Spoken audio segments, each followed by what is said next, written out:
Hello folks, and welcome back to the channel. Today we're going to take a look at my latest acquisition from Japan, and hopefully the last one I buy this year, and have a look at this Nakamichi CR-70.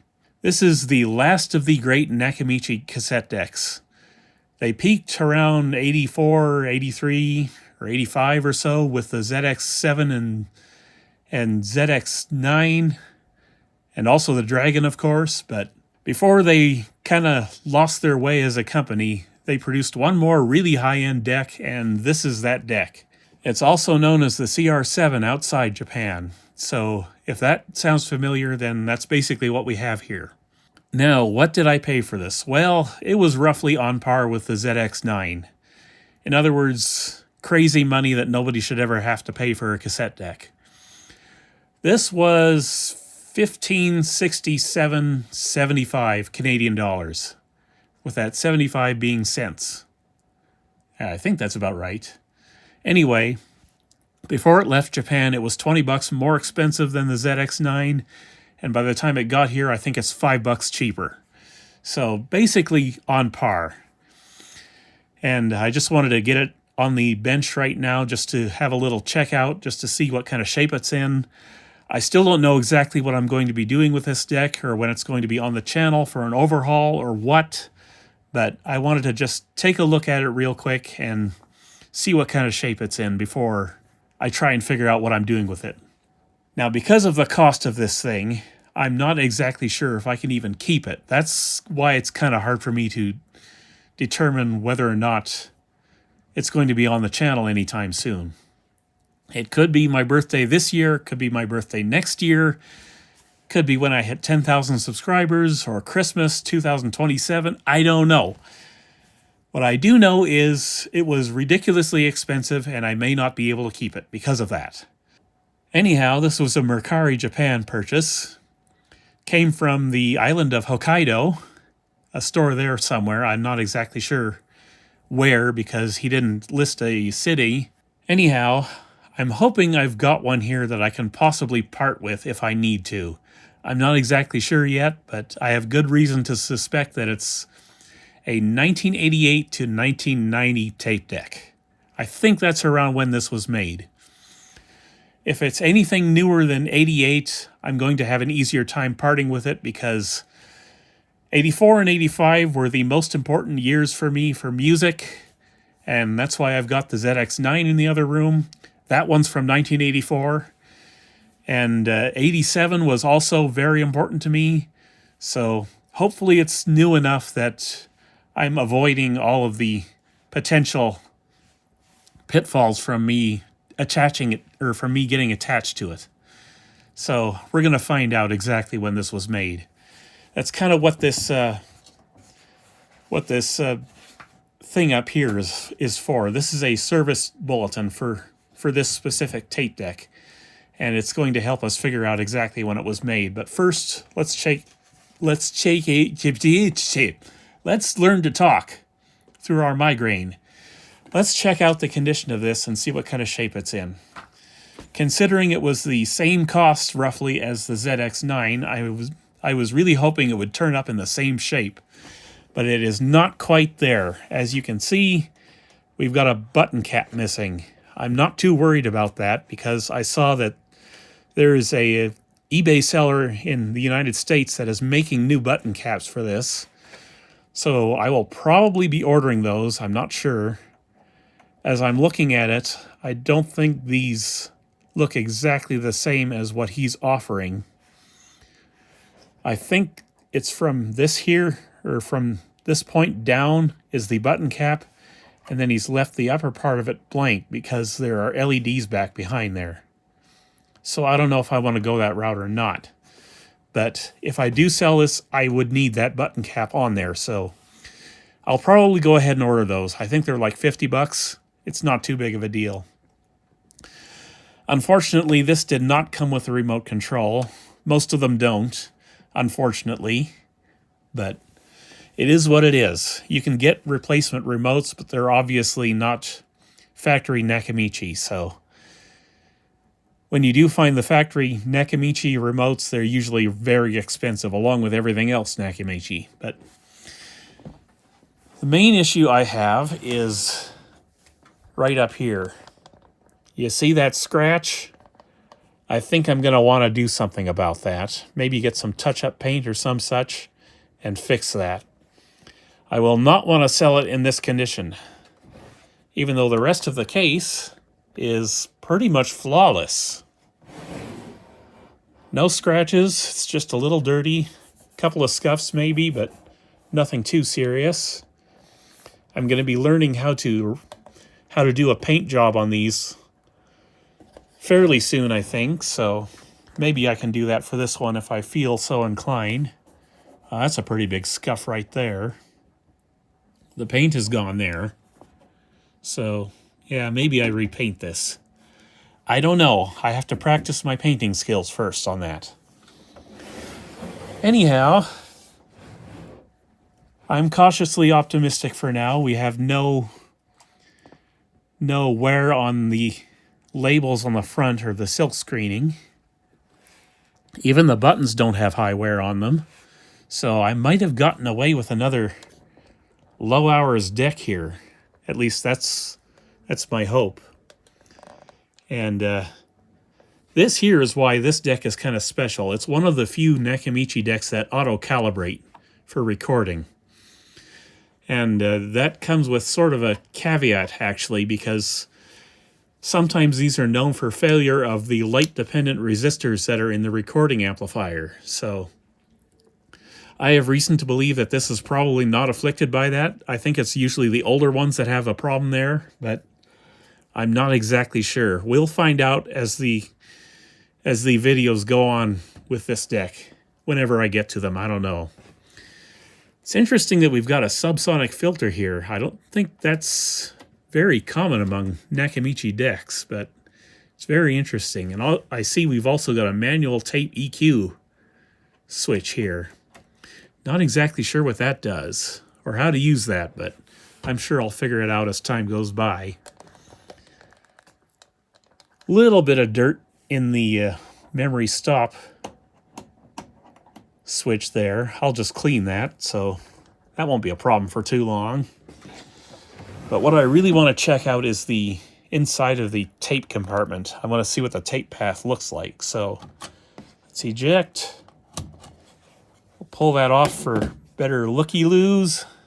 Okay, I gotta kind of hold this part way open in order for you guys to see this, but it looks like I picked another winner here because there is just no dirt anywhere inside that tape path. Capstans are just nice and clean, and so are the heads. Even the pinch rollers aren't too worn. I like this. I like this a lot, especially for what I paid on this thing. Yeah, that's really low wear.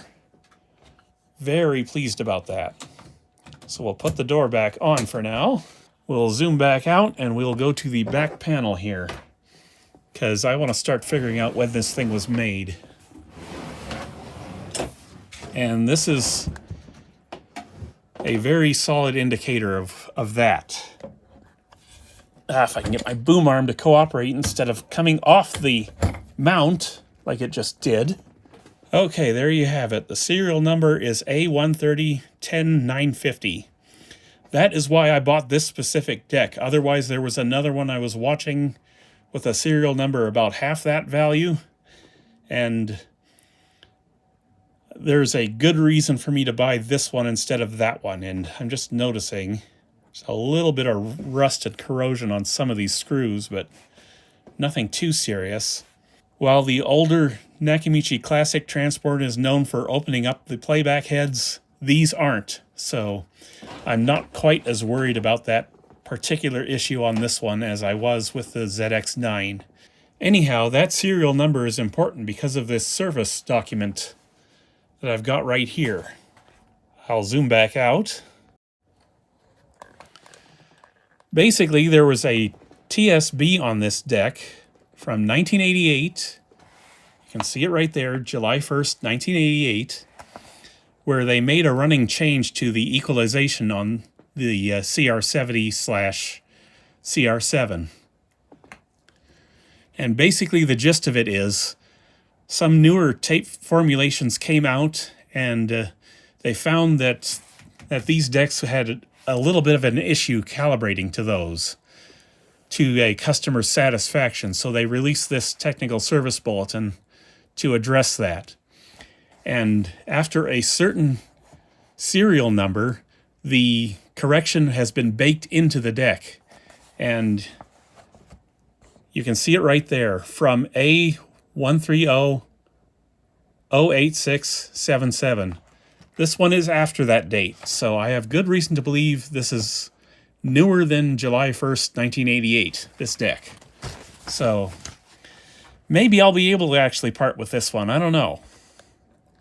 But we've seen the front, we've seen the back, and we've got another big scuff on the side here. Yeah, I want to repaint this. Yeah, that's the outside of this deck. Let's have a look at the inside, shall we? Let me get the screws out. All right, folks, initial impressions. This deck has been apart before. You can tell by removing these screws whether or not they've ever come out before, and these have come out before. The reason I know that is because when they've been untouched for 40 years, they kind of make a popping sound when they come out. These did not, so this has been into before. Pretty sure. Let's see if we can find more evidence of that now.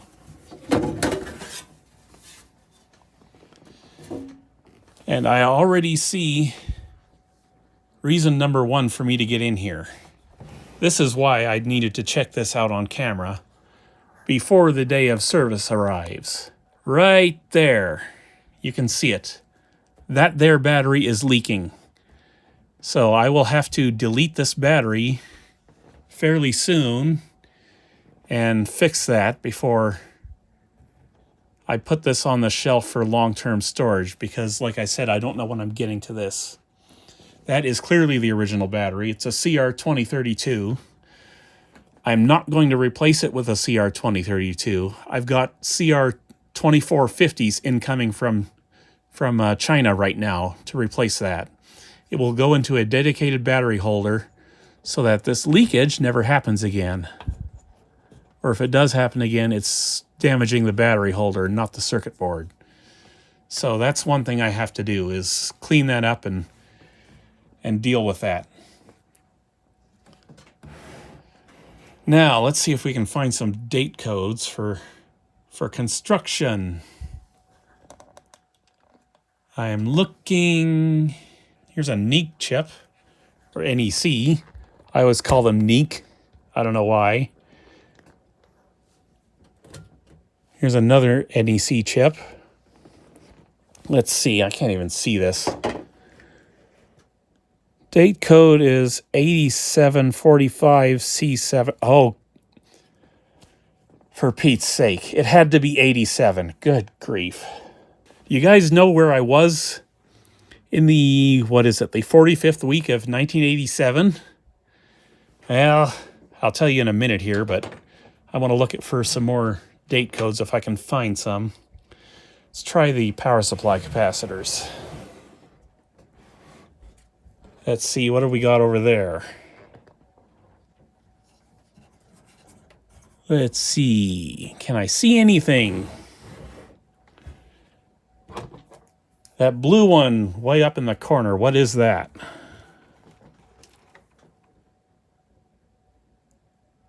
$87.44. 44th week of 1987. Oh, in the 44th week of 1987, that would probably be what? First week of November or so? That's the same week I started doing electronics repair.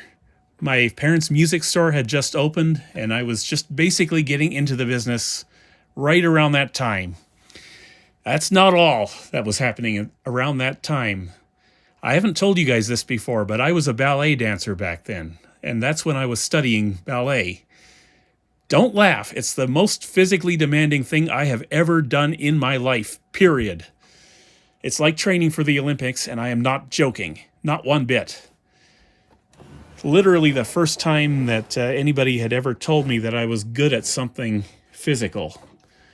Earlier that year, I was still getting teased for not being able to throw a baseball. So for someone to come along and tell me I had a natural talent at something, forget about it. Unfortunately, I wasn't in it that long, and I kind of gave up on that too quickly, but whatever. 87 was a very important year for that reason alone, and for the fact that I was just getting into electronics repair at that time. And this is exactly the kind of thing I wanted to repair at that time, but I couldn't. My folks wouldn't pay for my education unless I was supporting their music store business, so I had to do something related to that, and I ended up doing that instead. Electronic musical instrument repair. But yes, 87 was very important to me, and so was the first part of 88, which is probably when this deck was put together. You got to remember that these date codes aren't exactly when the deck was put together. That's just when the capacitors were made, and ICs and stuff. So this very well could be a late 1988 machine, but still, 87, 88, I'm going to have a real hard time parting with this thing. What is going on here? What is the deal there? We have a heat sink. Anyhow, I'm not sure I like that heat sink and what it's doing over there right now. I think it's been soldered to that transistor. But I'm going to have to be careful around that, because I obviously want that heatsink to stay on that transistor. Let's see, what does that do? That's take-up torque in that area. So probably has something to do with the real motor. Anyway, I will try to be careful around that, and I'm noticing that there's a lot of not so favorable capacitors here. These are these blue Panasonic ones that like to leak. Usually SU series. Those will have to be recapped, probably. I don't believe that one's leaking, though. It shouldn't be from 87. 87 was the years where you don't expect to find those leaky. With that said, these are also known for the light blue Shoei 100 microfarad capacitors that love to short out and blow up the power supply, so that is one thing I'm going to be doing probably over the weekend, is just recapping the power supply so I know that it's fine for whenever I do actually start to work on this. Looks like it's going to be fun to get to that power supply too, but I'll figure it out. I always do. The light-dependent resistors I was talking about are probably buried somewhere in there. I've actually seen those before on other Nakamichi decks. It's just the particular ones I'm talking about here are only used in this particular model. I think. Maybe the CR-50 or CR-5. But yeah, we've got at least 1, 2, 3 layers of boards here, so I would have a hard time getting in there to do anything with that. I see nice bright green capacitors there. Those will be Nichicon Muse, so I don't have to do anything with the audio chain caps again, which is nice. Anyway, we've seen the inside, we've seen the outside. Let's fire it up and see if it actually works. Give me a second here. I'm going to hook up audio. All right, audio is connected, and we can check this out. I've got her jacked into 100 volts, and by the way, this will not get converted to 120 volts. Reason being, it's got a vacuum fluorescent display, and according to the schematics, that is running off of a transformer winding, so I don't want to overvolt that, so it's just not going to happen on this one. I will try to make it safe for 120 volts if I ever jack into 120 by mistake, but when it comes to long-term running at 120, nope, it's not going to happen. Anyway, let us eject again. We'll pull the tape door off again. And let's fire this up and see what happens.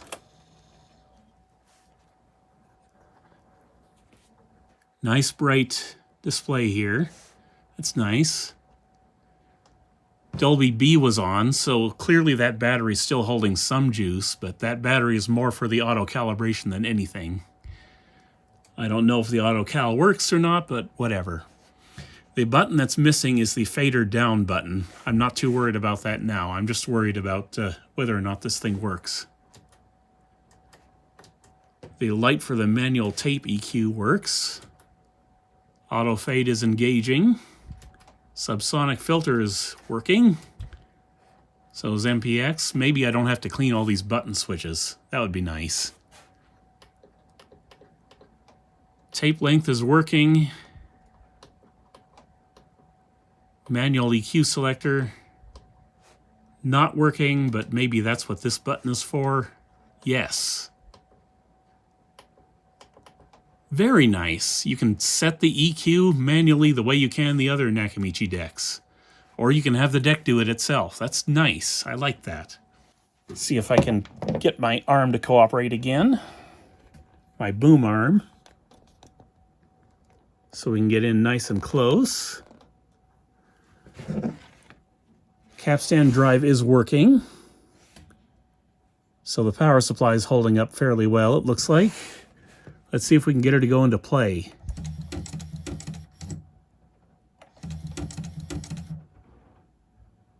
Kinda yes, kinda no. She's having trouble shutting off too. And you didn't see that, but the buttons kind of flaked out over there when I did that.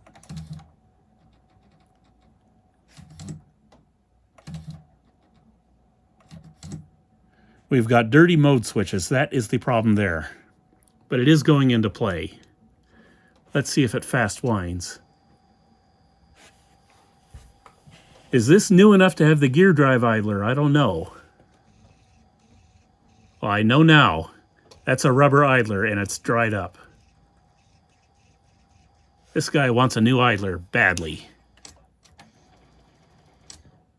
But we do have the tape drive working well enough to actually try to play something. Shall we do that? I'm thinking yes.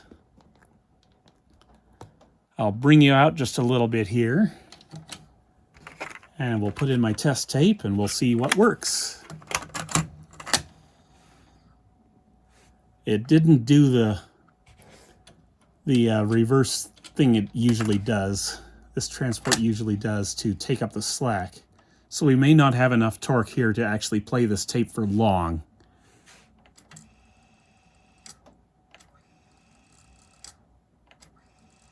Yeah, she's just barely moving. We're not going to get much audio out of this. So I'm going to turn up the output level control and we'll see if it plays anything. Yes. Trying to get it to retake up my slack here.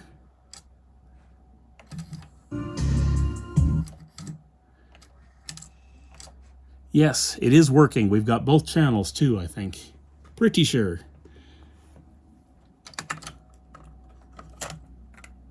And yep, it did take up the slack, so I'm not losing any tape here.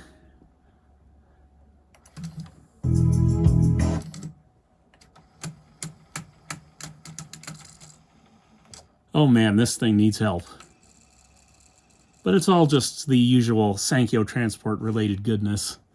From what I heard, this thing sounds amazing, so it should be an amazing tape deck once it's fully working, but there's a lot of work involved to get it to that point. Even for being a little newer, this thing's going to need some help. And before we go, I wanted to introduce you to the most interesting feature of this deck, which is the adjustable playback azimuth here. This puts this deck into sort of a rare category for Nakamichi decks where the playback azimuth is actually adjustable. The only other deck I can think of that has that feature is the Dragon, and the Dragon does it automatically. This deck gets done manually through either the front panel or the remote control, which I don't have, of course. I will get an aftermarket remote for this, but what I want to do right now is actually turn it off because, well, with these old capacitors, I don't want to risk those Shoei 100 microfarad caps shorting out and blowing up the power supply. Anyhow, that's the CR-70. I think I can work with this. It's got a lot of work that needs to be done, but I will get it done. I don't know when I will get it done, but I will get it done. And it will be on the channel, of course. Sometime. Just don't ask me when, because I don't have an answer to that question yet. With that said, as we have been looking at this thing, I have come to a decision on at least something of what I'm doing with this. And I think that decision is, I think I would rather part with the JVC TDV 931 if I had to, over this deck. After all, why not? Why shouldn't I keep it? If you think about it, that deck is a better candidate for me to sell anyway. Because not only is that basically a 9 out of 10 cosmetic condition tape deck, it's got the factory remote that goes with it also. And it's in roughly the same shape as far as the head condition and tape path is concerned. Also, the TDV 931 is a 1989 or 1990 cassette deck. So there's no attachment to that deck for my childhood there. 89 and 90 were pretty good years in some ways, but bad years in some other ways. So 87 or 88, like I said, I've got strong connections to those years. So I think when it all comes down to it, I think I would rather sell the big JVC than this deck. That's hard for me to say because I love that deck as well, but if it comes down to this deck or that one, then, well, I think it'll be easier for me to part with the JVC. All right, one last quick little segment before I let you guys go and conclude the video. The capacitors and the power supply have now been done. All of the existing Shoei light blue capacitors were kind of going high ESR, but they hadn't failed yet. They were good for capacity. In terms of the other capacitors, what used to be in these two positions is a 6800 and a 10,000 microfarad part. I can show them to you if I can get my bucket of parts out here. There's the 10,000. This one was down to 8,000 microfarads, so it's just at tolerance. And this one was down to 6,000 microfarads from 6,800, so 10% out. So this was actually quite a bit down in capacity as to the rated values. So I went in with 10,000 microfarads on both of those. So that should be appreciated by the deck, I think. And this one is a 4700. I had that, no problem. That one's 35 volts instead of the 25 volts that was there, but doesn't matter. I will never run this at 120 volts to really stretch those. This one back here is a 6800. It's the only one I had left in that value. So that's why I couldn't go 6800 over here as well. Otherwise, I do have a couple of 8200s left over from the ZX9 job. I could have done two of those instead of what I did here, but I think the deck's going to like the 20,000 microfarads of capacity there. Those were both in parallel, by the way. And then way back in there is a bunch of Panasonic FRs. So that's what's back in there. I had plenty, but there's a couple I didn't get because they're on the amplifier board that's completely all the way down at the bottom on this side. I can't access that for the time being. I believe those are 2200 microfarads at 16 volts or something like that. I'm going to go in with 2700 microfarad Panasonic FS parts there. And that's just because that's what I have. Otherwise, I'd probably have to start ordering some more because the only 2200s I have left are Panasonic FR, and they're 35 volts, and I don't really want to use them in a situation where I only need 16 volt parts, because those 2200s at 35 volts could be much better used by another deck, I think. That area is so far downstream from the actual power supply, they're not going to need to be 35 volts or 25 volts or whatever. Even if I were planning on plugging this into 120 volts, which I'm not, of course. Anyway, The battery and battery holder aren't in yet. I will have to do that as soon as they show up, whenever they show up. But yeah, that's the CR-70, and I can't believe I bought it, but I'm glad I bought it all the same. Haven't gotten the button caps on order yet. I'm still trying to figure out what to do about that. Anyway, see you guys in the next video. Take care.